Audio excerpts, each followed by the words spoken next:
The Talk Shop continues here in Studio 255 at the Laramie Plains Civic Center, and it's brought to you in part by Chanos Village, the Benton Rusty, and the Chocolate Cellar right here in Laramie, along with Perkins Restaurant and Bakery, and those fine folks at I-80 Towing and Automotive Services.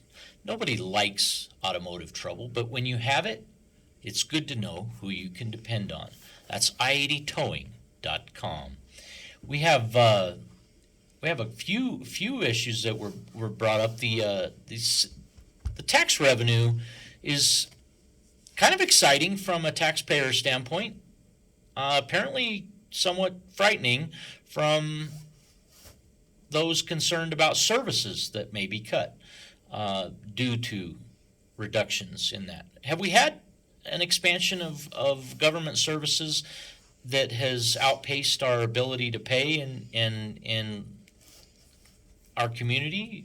You know, he brought up fire districts, and of course that's a very important, tax area, but most of our fire departments, like out in the rural areas, are all volunteer, groups, so you don't have, so much overhead costs for salaries and that sort of thing.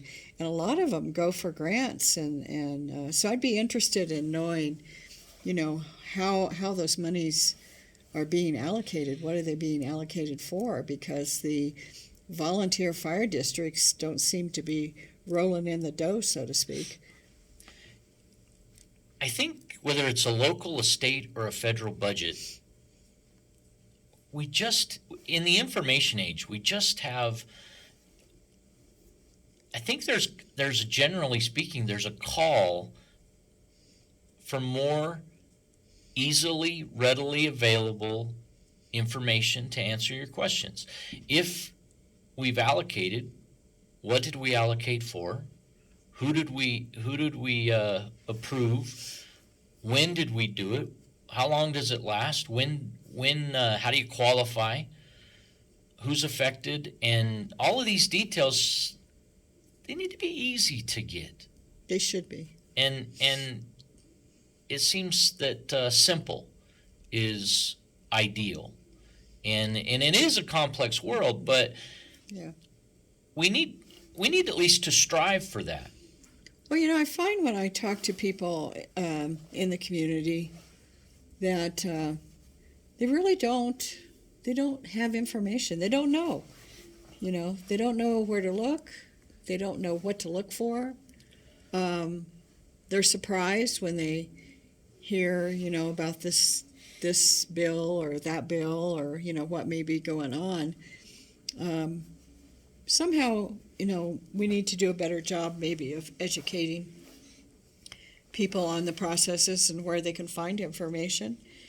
And I think people should know that information before they vote, good or bad, different. It doesn't matter, but I think people need to be informed.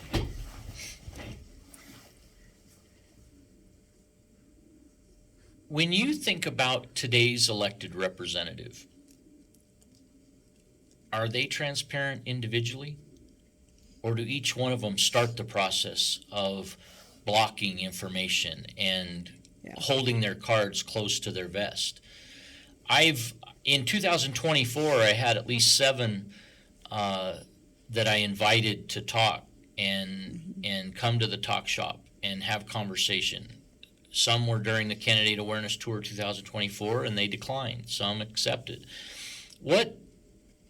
What's your observation with that? Do you see people holding their cards close to their vest? Yeah. Do you hear silence the norm, or do you hear open dialogue and explanation of the strengths, weaknesses, opportunities, threats on any given topic? I think they start out declaring that they're going to be transparent, but I think once they get into the position, a lot of times they start holding the information close to the vest. Now, maybe there's a reason for that.